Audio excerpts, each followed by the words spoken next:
gestion et des risques audacieux mais calculés, il est possible de redresser la situation d'une entreprise qui est en difficulté financière vers une entreprise très profitable et rentable. Cependant, afin de prendre ces projets d'investissement et aller de l'avant avec ceux-ci, il est nécessaire d'avoir accès à des liquidités et donc à du financement. C'est pourquoi nous sommes extrêmement heureux, mes collègues Nicolas Hamel, Marianne Perry, ainsi que moi-même, Laurent Dumouchel, du cabinet Domerty Bond, d'avoir été choisis afin d'aider l'entreprise AMB Modulaire à aller de l'avant dans ses projets.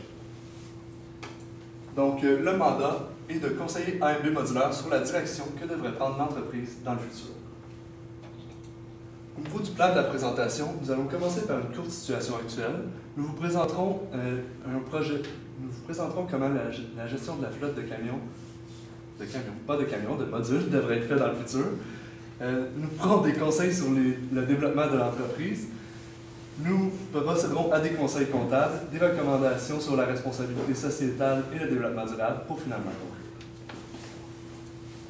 Pour bien débuter en fait sur de bonnes bases pour pouvoir bien prioriser les projets qu'on va entamer à l'avenir, c'est bien en fait d'établir la situation actuelle de AMB. Et donc au niveau des forces, AMB possède 90% des classes modulaires louées au Québec, donc c'est il y a une importante masse au niveau de ces ventes. Et c'est le seul dans le domaine scolaire à posséder une flotte également de modulaires. Au niveau des défis, présentement le recouvrement pour le secteur institutionnel est assez long lorsqu'on parle des premiers mois pour ces clients-là, donc de 4 à 6 mois, mais après c'est assez régulier à chaque mois. Et également les revenus sont saisonniers par rapport à ça. Au niveau des opportunités, c'est sûr que présentement il y a d'importantes barrières à l'entrée dans ce domaine d'activité-là, et donc il y a peu de compétiteurs pour le moment. Et puis, il y a des développeurs immobiliers qui ont déterminé que les modulaires, c'était la solution de l'avenir. Et puis, au niveau des menaces, il y a une pénurie de main-d'œuvre actuellement dans le secteur. Et puis, ils sont soumis à des taux d'intérêt variables pour les nombreux prêts que les autres. Maintenant, ce qui est important, c'est une analyse des ratios de la situation actuelle de l'entreprise au 31 octobre 2017. Premièrement, il y a un fonds de roulement de 0,46 qui représente que présentement, l'entreprise ne peut pas payer tous ses passifs au moment même. L'endettement est de 77 %, donc une dette de 77 % sur les actifs. Il y a un paiement des intérêts jusqu'à 10 fois. Ça veut dire que l'entreprise peut tout de même payer ses intérêts très facilement présentement. Et aussi, la rotation des actifs est de 0,3. Ceci n'est pas élevé dans le sens qu'il y a 3 cents qui est généré de revenus pour chaque dollar d'actifs présentement dans l'entreprise. Aussi, maintenant, nous avons fait un budget pour les prévisions de flux monétaire de l'entreprise. Nous avons fait quelques hypothèses sur notre intro du budget. Il n'y a pas de croissance des revenus présentement puisque nous n'avons pas choisi de projet. Aussi, il n'y a aucune modification du fonds de roulement puisqu'il n'y a aucune croissance. Ainsi que le remboursement de la dette et de l'avance des actionnaires est fait sur 5 ans, soit le 1 million pour les actionnaires, ainsi que les différents montants qui sont écrits aux états financiers pour la dette. Et finalement, il n'y a aucune acquisition d'immobilisation dans notre scénario pour vous montrer ce que ça va donner. Le but, qu'est-ce qu'on veut vous montrer, c'est que dès l'année prochaine, en 2019, l'entreprise va être à déficit de façon importante au niveau monétaire, s'il n'y a pas de plan d'action qui est effectué. On peut voir que c'est tout de même de l'ordre de plusieurs millions, puisqu'il y a une dette importante de 2,7 millions à rembourser, ainsi que d'autres obligations financières. Donc, il y a un plan d'action qui doit être effectué pour remplir ces obligations-là. Donc, nous devrons définir les priorités pour soutenir la croissance de l'entreprise et définir comment régler les obligations financières. Pour commencer, en fait, avec le premier projet, au niveau de la gestion de la flotte, c'est pour répondre à la demande, en fait, avec laquelle il faudrait acquérir 60 000 pieds carrés supplémentaires pour pouvoir répondre à la demande qui va arriver en 2018. Donc, on a simplement effectué un calcul de rentabilité par rapport à ça pour voir si vraiment c'était un bon projet à aller prendre de l'avant. Et donc, les hypothèses qu'on a utilisées, c'est un CMPC de 7,3 % pour lequel le calcul, on va vous expliquer plus tard avec mon collègue. Et puis, on a estimé également que les modulaires avaient une durée de vie utile de 7 ans, basée sur le fait que les bails avaient principalement une durée de 7 ans. Donc, les résultats de ça ici, en fait, c'est que pour un total de 60 000 pieds carrés, ça nous rapporte 3,5 millions pour cette durée-là de 7 ans. Le coût par pied carré a été calculé en fonction du rendement de 21 $ par année qui est rentabilisé en 3 ans et demi. Et donc, qu'on recommande vraiment, c'est de procéder à l'acquisition. La question qui va suivre, ça va être quand est-ce qu'on va procéder à cette acquisition-là.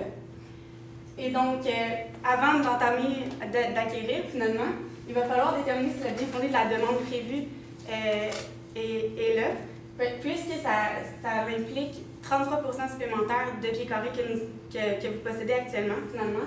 Donc, c'est une augmentation assez importante. Puis, est-ce qu'on est capable d'obtenir autant de pieds carrés assez rapidement? À ce niveau-là, présentement, notre fournisseur a été prouvé qu'il était capable de nous fournir. Donc, à ce niveau-là, il n'y aura pas de problème. Également, au niveau des modulaires, après 7 ans, comme on a mentionné en hypothèse, on pense que ces modules-là sont désuets.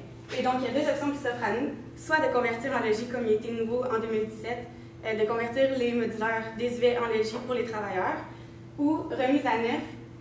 En fait, par rapport à ça, on pense, les calculs qu'on a effectués, en fait, c'est encore avec le CMPC de 7,3 %, puis on pense que ça va rajouter 7 ans supplémentaires à la durée de vie. Donc, les résultats des calculs par rapport à ça, c'est qu'il est plus rentable de procéder à la remise à neuf plutôt que de transformer les modulaires en logis. Donc, après la période de 7 ans, la première période de 7 ans, en fait, on recommande de poursuivre avec une remise à neuf. Et puis, par rapport à ça, si jamais, encore après la période de 7 ans, là, il va être possible de convertir en logis. Il y a quand même un bon rendement qui est donné par rapport à ça. Donc, ça, c'est la recommandation qu'on fait. Ensuite, vous nous avez demandé d'analyser s'il serait plus utile de construire une nouvelle usine ou d'acquérir l'usine de votre fournisseur en ce moment. Donc, vous avez proposé une manière de planifier l'offre que vous feriez à ce niveau, mais sans nous fournir tous les chiffres. Premièrement, vous avez parlé d'une certification de 500 000 $.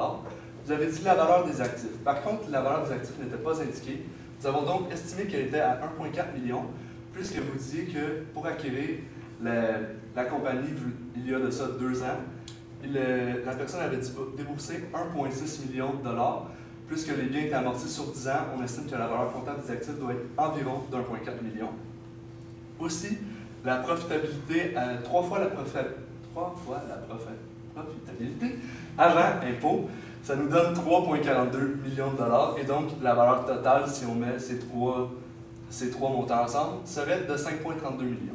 Par contre, on ne pense pas que c'est nécessairement la meilleure méthode pour estimer l'offre d'achat qui devrait être utilisée.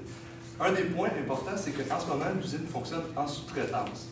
Donc, si jamais les employés s'en allaient le lendemain que vous avez acquis l'usine, parce qu'ils étaient en relation avec l'ancien propriétaire, la valeur, la profitabilité serait nulle, en fait, serait vraiment négative, parce que vous auriez seulement des charges sans aucun revenu.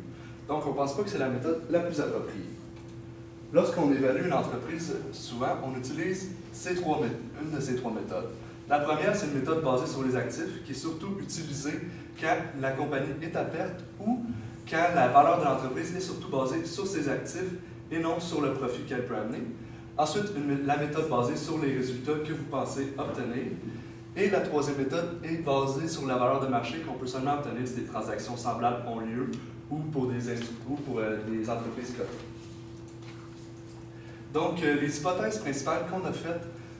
Pardonnez-moi, je vais commencer par vous dire, on ne fera pas l'actif net résiduel. Elle avait été très pratique dans la situation. Cependant, on n'avait aucune information sur la valeur des actifs, des dettes, la JV de ceux-ci, donc il était impossible de la calculer, mais ça serait très bien de la faire pour estimer un prix plancher à l'offre qui pourrait être faite. Ensuite, les hypothèses principales, les employés seront engagés pour remplacer la sous-traitance qui représente un coût de 1,5 million annuellement basé sur les employés qui coûtaient 15 000, 50 semaines de travail et 20 employés, et 75 000 $ pour les recruter. Le taux de la dette est à 4 %. Vos dettes contractées récemment tournent autour de 4 %. C'est pour ça qu'on a choisi ce taux-là. Le CMPC, le KE qu'on a utilisé pour calculer le CMPC, est de 17,5. On a pris le taux sans risque. On a ajouté une prime de marché, une prime de taille, une prime de liquidité puisqu'il s'agit d'une entreprise privée. Et donc, avec notre calcul pondéré selon les valeurs comptables, ça nous donne 7,26 %. Les produits de AMB pour l'usine sont l'économie de coût pour celle-ci puisqu'elle ne paye plus ce montant. La répartition du financement correspond à la valeur comptable actuelle, comme je l'ai dit, et c'est l'acquisition des actifs seulement qui est faite et non l'acquisition des actions. Donc, lorsqu'on prend toutes ces hypothèses et qu'on fait un calcul, il y a un calcul plus détaillé qui vous est présenté en annexe, cependant, j'ai présenté un résumé ici. Ça nous donne une valeur de 2,7 millions de dollars, qui est vraiment inférieure à 5,32, qui serait la valeur plafond que vous pourriez payer pour cette entreprise. Ensuite, au niveau plus qualitatif, le fait d'acquérir l'usine permettrait d'accéder à la certification nécessaire pour construire les maisons qui est nécessaire depuis l'été. Donc, c'était pas extrêmement clair dans la documentation fournie, mais on a assumé que celle-ci l'avait en ce moment. Sinon, ça va prendre 6 mois pour qu'elle soit disponible. Ça permet plus de financement. En effet, vous me disiez que les modules étaient difficiles à financer puisqu'ils dépendent sur des bails. Donc là, vous auriez des immobilisations de l'équipement, la bâtisse de l'usine, donc vous pourriez financer avec des hypothèques sur ceux-ci. Une diversification de la gamme de produits, diminution des coûts parce qu'il n'y aura pas 2 fois du profit qui serait réalisé. Par contre, la demande en personnel administratif et donc des activités sans valeur ajoutée serait beaucoup augmentée. Il y a une pénurie de main-d'œuvre actuellement, donc ça va être dur d'engager les employés que vous voulez. Et ça demande des fonds très importants, cette acquisition, comme je l'ai dit, 2,7 millions de dollars. On recommande tout de même d'acheter l'usine, mais avec une offre plus raisonnable. On vous recommande d'évaluer la juste valeur de ces actifs-là pour pouvoir faire une offre basée sur l'ENR. Et avec comme plafond le 2,7, mais on irait plus vers l'ENR, puisque ce que vous acquérez vraiment, c'est les actifs. Il n'y a pas d'employés dans cette entreprise-là. Et ça permet d'économiser des coûts parce qu'il n'y a pas de double profit tel que mentionné. Construire l'usine, ça prendrait beaucoup de temps, ça demande des investissements importants avant d'être rentabilisé. C'est donc pas super intéressant dans la situation actuelle. Par contre, ça peut être un plan de contingence si jamais l'offre que vous faites serait refusée. Pour poursuivre, en fait, avec le troisième projet qui a été présenté par rapport à avoir une force de vente et puis avoir du développement en recherche et développement à l'étel, les avantages qu'on a vus par rapport à ça, c'est vraiment une diversification des produits, puisque c'est vraiment un des défis qui se pose à AMB présentement avec ces modulaires. Également, il va y avoir augmentation de la demande et des parts de marché. Puis, l'usine qu'on vous recommande d'acheter finalement possède actuellement les actifs nécessaires pour pouvoir faire ces avancées-là.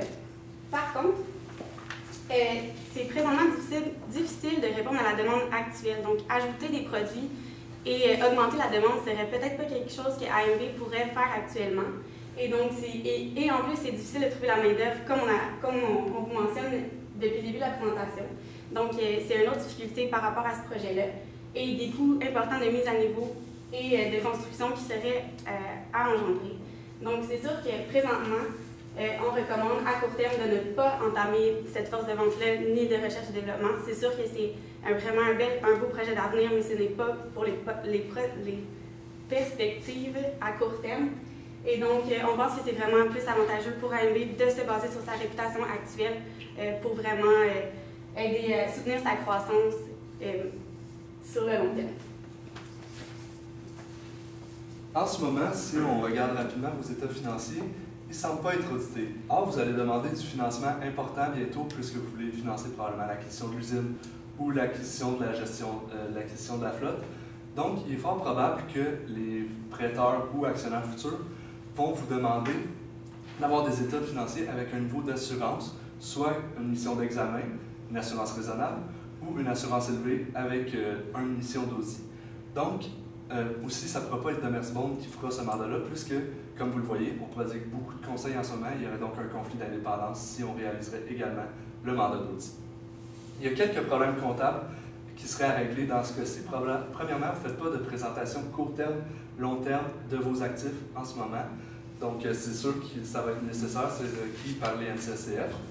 Aussi, vu que vous avez des frais de démantèlement dans le futur, ça va être nécessaire de comptabiliser une obligation de mise en service qui va être la valeur actualisée des coûts que ça va représenter. Et ça va aller en augmentation du passif. Ça sera désactualisé à travers le temps jusqu'au démantèlement de vos modules. Aussi, votre amortissement est en ce moment dégressif, ce qui n'est pas adéquat. En effet, l'amortissement doit représenter l'utilisation de l'actif. Et en ce moment, ça représenterait plus la juste valeur, puisque la valeur la valeur est beaucoup plus haute au début si vous le revendez et perd de la valeur rapidement.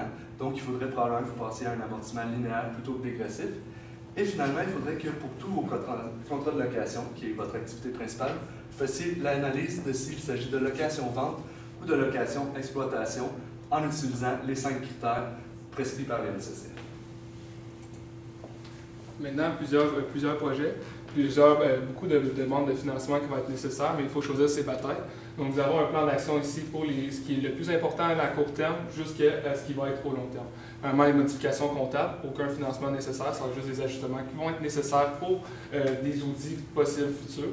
Donc, ça va être les modifications comptables actuellement qui vont être nécessaires, suivi de l'acquisition d'usines. On va faire l'acquisition d'usines, comme Laurent vous a précisé plus tôt, puisque si on a l'acquisition, on va pouvoir construire le module moins cher. Donc, on va pouvoir réduire les coûts, donc avoir une meilleure rotation sur l'actif.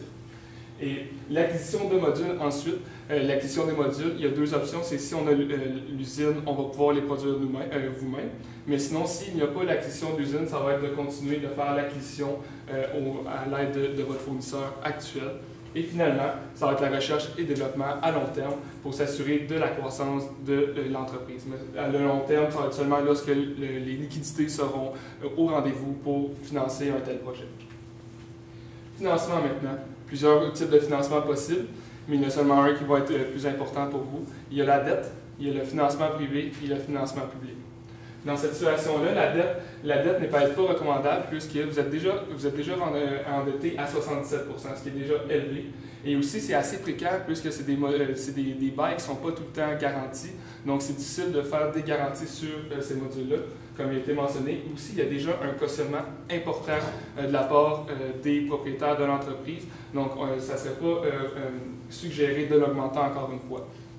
Au niveau du financement privé, il y a une perte de part dans l'entreprise, mais toutefois, il y a encore 90% qui est détenu par les propriétaires, ce qui laisse une marge de manœuvre. Il peut y avoir des royautés, il peut y avoir des dividendes cumulatifs, dépendamment comment le contrat est signé.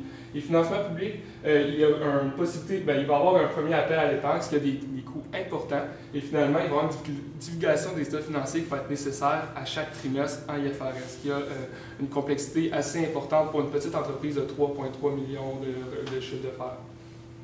On recommande le financement privé. Dans cette situation-là, le coût va être inférieur qu'au financement public et ça va pallier au problème de l'endettement.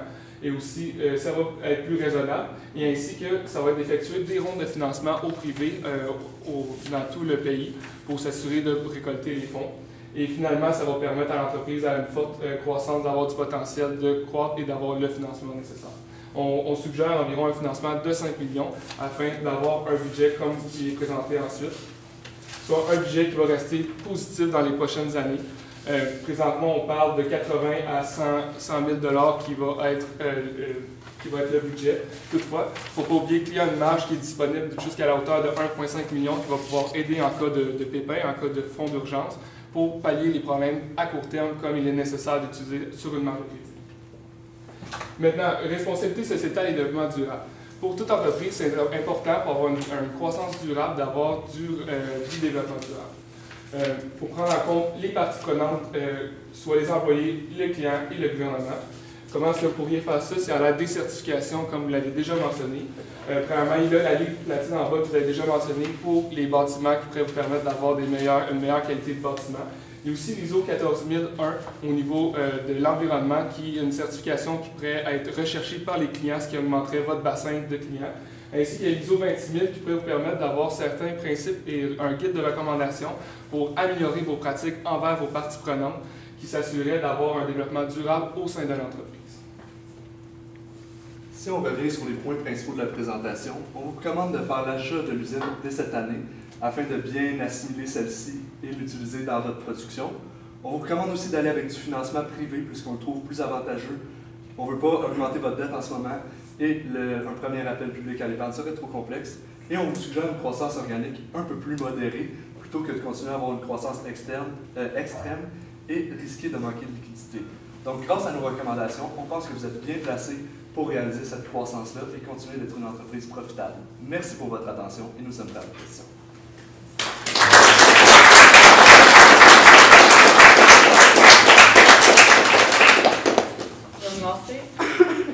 vous pensez faire l'acquisition de l'usine quand exactement? Parce que là, on est le 1er décembre, l'été s'en vient, vous savez que vous avez besoin de 60 000 pieds carrés. Je suis pas sûre de comprendre là, quand est-ce qu'on va être capable de les produire si on achète une usine entre-temps. C'est sûr que ça va être un défi. Par contre, l'été, c'est quand même assez loin. L'école finit fin juin. Donc, si vous faites l'acquisition en ce moment, 1er décembre, disons un mois de négociation, vous l'avez 1er janvier, vous avez 6 mois pour préparer votre force de travail, être prêt à produire les modules. Donc, on pense que ça serait vraiment le moment de le faire maintenant, commencer les pourparlers dès demain. OK, donc pour répondre à ma demande de 60 000, il faut vraiment que j'achète l'usine tout de suite. Parce que vous avez recommandé aussi d'acquérir 60 000 pieds carrés et ensuite d'acquérir l'usine. Là, j'essaie de comprendre. Est-ce que c'est vraiment j'acquiers l'usine pour avoir mon 60 000 ou j'achète mon 60 000 après ça, j'achète l'usine? C'est une excellente question. Le prioritaire, c'est l'acquisition de l'usine. Okay. Et le 60 000, même si c'est la demande qui est prévue, c'est sûr pour conserver une certaine croissance organique qui n'est pas trop rapide, peut-être qu'on ne pourra pas atteindre le 60 000 dès la première année pour assurer l'acquisition de l'usine. Donc, ça va être de faire le nécessaire, mais la priorité, c'est vraiment l'acquisition de l'usine le plus tôt possible. J'ai une question par rapport au financement privé. Qu'est-ce que ça implique pour moi, en tant qu'actionnaire principal de ma business, je viens de racheter mon partner? Est-ce que je vais avoir d'autres partners? C'est sûr que ça dépend exactement le module que vous prenez pour faire le financement. Il y a certaines actions où il n'y a pas nécessairement du contrôle. Si ce que vous voulez, c'est garder la totalité du contrôle. Par contre, oui, on vous recommande de céder une certaine partie des profits parce qu'en ce moment, vous êtes extrêmement endetté.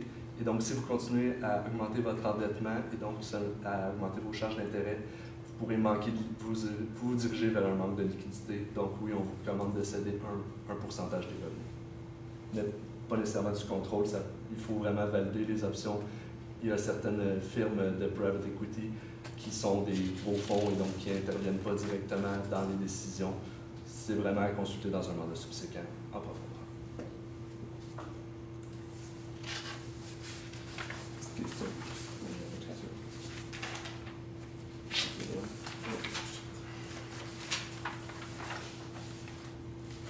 Vous avez pris pour acquis que les contrats avec les sous-traitants allaient être annulés si on achète l'usine. Mais on voyait clairement avec les chiffres que quand on employait de la main-d'œuvre directe, ça nous coûtait 7 de plus que si on faisait affaire avec des sous-traitants. Et là, vous avez signé techniquement des contrats de 2 ans. Est-ce que vous pensez vraiment qu'on peut annuler les contrats qu'on a déjà signés sans pénalité? En fait, on voulait y aller avec une représentation qui représentait plus le futur. On ne sait pas à quel taux les contrats vont être renouvelés dans 1 an. On ne sait pas non plus s'ils vont vouloir les renouveler, comme l'a mentionné le propriétaire. Est-ce que c'est grâce au propriétaire qui avait une belle relation avec ses sous-traitants-là que ça arrivait? On voulait vraiment vous montrer quelque chose vers l'avenir. Mais oui, pour la durée de 2 ans, vous pouvez continuer à utiliser les sous-traitants. Ça va être une analyse encore. Vous avez parlé de développement durable, ce que je trouve super bien. C'est un thème qui est très d'actualité aujourd'hui.